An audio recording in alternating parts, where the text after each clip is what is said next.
Hey folks, welcome back. So this is the next part to the red TearStone ring playthrough, Hypermage. In this episode, I will be going into the Drakroot Basin and I will be killing the Black Knight. Excuse me, and I will be getting the Hydra. I'll be killing the Hydra and attempting to kill the gold crystal golem. And I actually just saw for the first time ever something new, very, very cool. I will try and point it out. What I'm trying to do here is I actually had to get the guidebook and to see what the dexterity was for the longbow, because I know there's that dead body with the longbow and the feather arrows. So I just wanted to make sure if it was 14 dexterity or whatever it was. So now I'm set.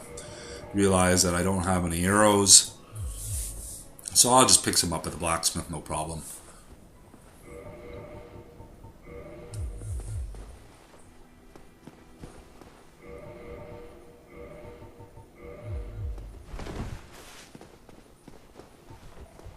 So there's the mimic headgear. Instead of just waiting around the bonfire to get my health down. Now wearing that, the reason why I wanted to wear that ring of favor and protection is not necessarily for the vitality, even though getting down to 20% of a larger bar gives me that little bit extra window I can play with, but I wanted my endurance up and my equipment load up as well by 20%, so then I can definitely hold a crossbow, maybe even the claymore once I start leveling up my strength, because ultimately I want to get the dragon bow and ghost bow is what I'll be striving for in this playthrough. So here we are. I'm going to just quickly sit down. That's the reason why I took off the mimic headgear, because I knew I was going to hit this bonfire, and the mimic headgear was just kind of slowing me down here. So I'll be using the Tantanite Demon to bring down my health a little bit, just to assist.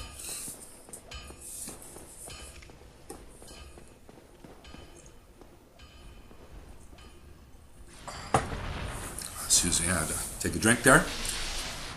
And one or two hits, there you go, boom. Let's get that headgear off as soon as possible. And now this guy's a piece of cake, no problem. Now, I don't know if I'll be doing a playthrough of the of the hyper mode as a brute, but this would be one interesting fight. You can use the stairs to your advantage when you fight him. If he's above you and he swings his catch pole, it goes over your head. So, and I know most of the tricks in this game, but man, you have to be so lucky. Even as a mage, you need quite a bit of luck to do this playthrough, as I learn in further episodes.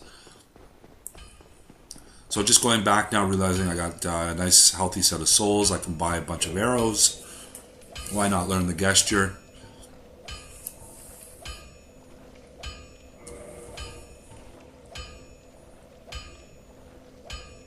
I was thinking large arrows. Now I'm just using these to aggro the guys, so as many small arrows as I can get.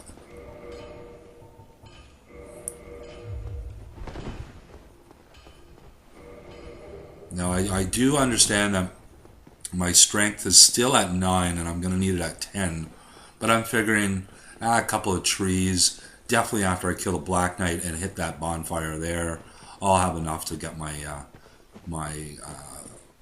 my strength up to 10 easily.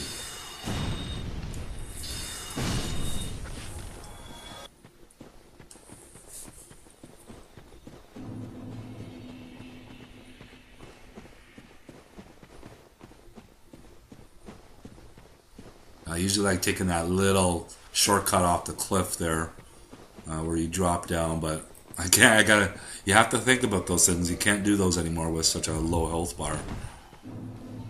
And I remember seeing a video I think it was Magneta who used the fall control where he could just pretty much jump down the whole side of the cliff here, and I'm hopefully soon I can do that kind of stuff with that fall control spell.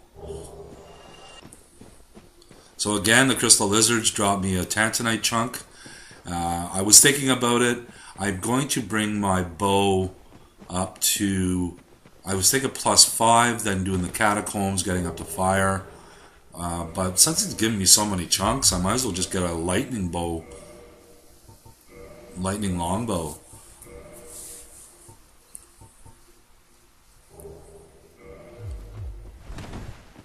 And also, it might help up those chunks will definitely help up to upgrade Logan's armor set for sure. The leggings and the wrists, because the actual centerpiece just takes twinkles to level up. So here's the Black Knight. You gotta be pretty lucky to kill this guy.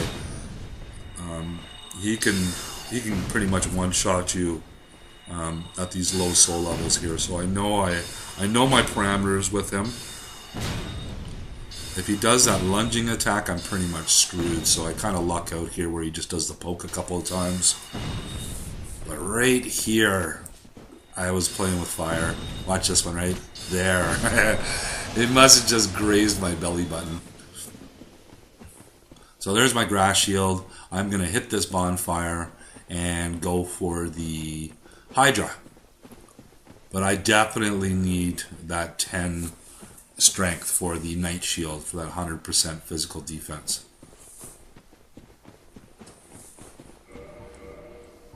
And then this is where I realized that I only have the 9 and I can't use it. So here we go.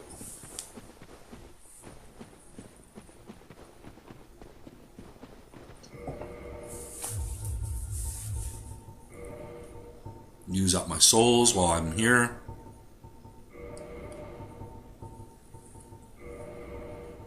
This is when you put your souls in the hot box there, it's a lot easier, a lot quicker way to consume the souls rather than have to go into your inventory every single time.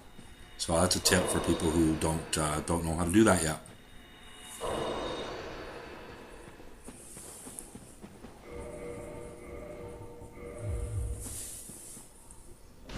So putting on the Mimic headgear, as soon as I hit that bonfire, it will start taking away some health. So I'm just getting a jumping start on that. Having a hard time spitting out the words right now. So I was thinking Crystal, the grass shield, but no, let's do that 100%.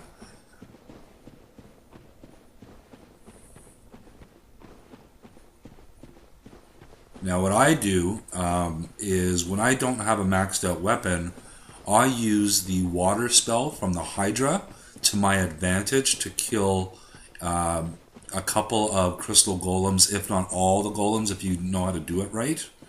So I figure here, what's the point of wearing my Mimic headset when it's not that I need the health bar, it's just I'm not going to be using my magic on these crystal guys because their defense for magic is so high that it would just be wasting my spells. So this is where I kind of just take off the headgear and use those water spells to my advantage.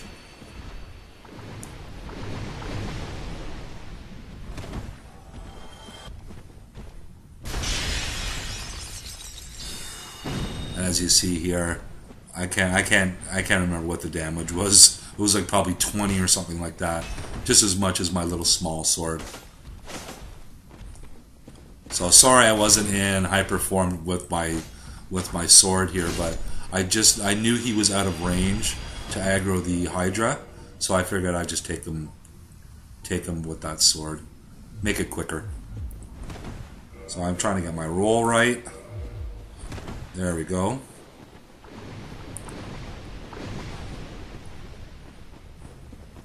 And I still have that one in the far right hand corner, and he's probably the easiest to kill with the water spells. Position yourself 100% behind him. Yeah, I kind of lucked out on that one. But if you can tell, it helped me actually. It took off some of my health. Just so I can hide in the corner and put on the headgear. Look at that. I just ran right underneath that spell. So a little bit of luck is going to go a long way in this game. And instantly, as soon as I put it on, bam, 19.9% vitality to get it going. So this was my first attempt at the Hydra here. I knew pretty much, I knew where to go. The lucky part was here not getting hit by the water spell, and also the first tentacle that comes down was my biggest worry, because if it gets you straight on, it can do a lot of damage. I'll go right through your endurance, watch my endurance bar go down.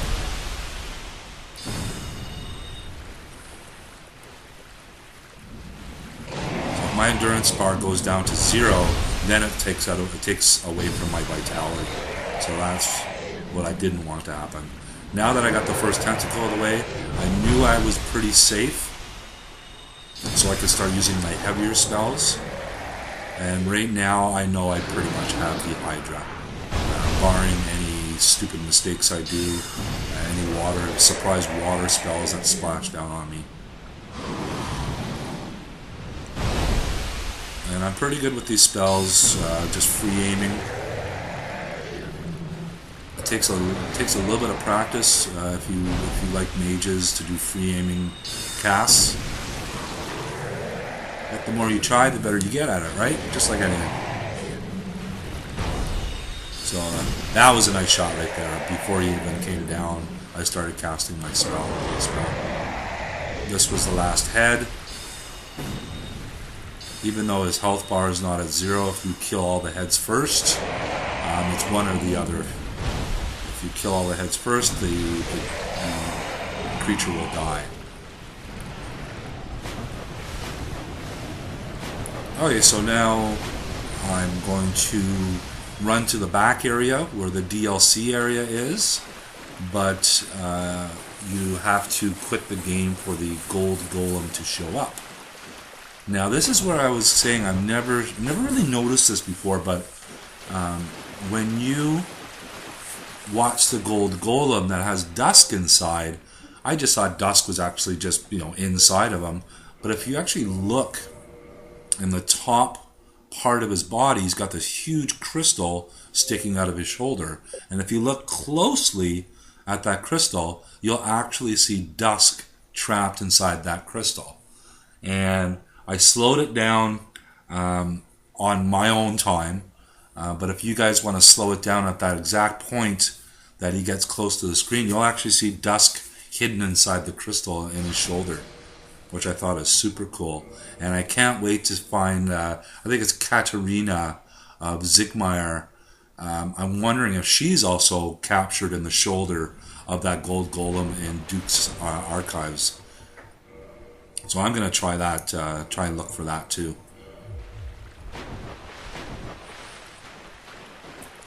And I'll try and point it out to you guys.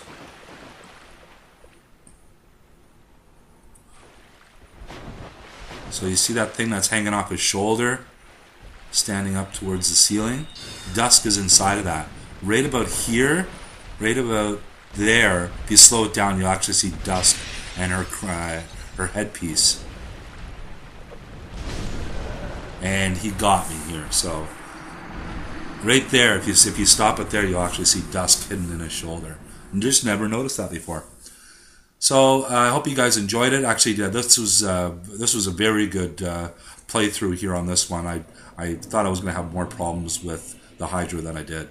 So I hope you guys enjoy it, and see you next video.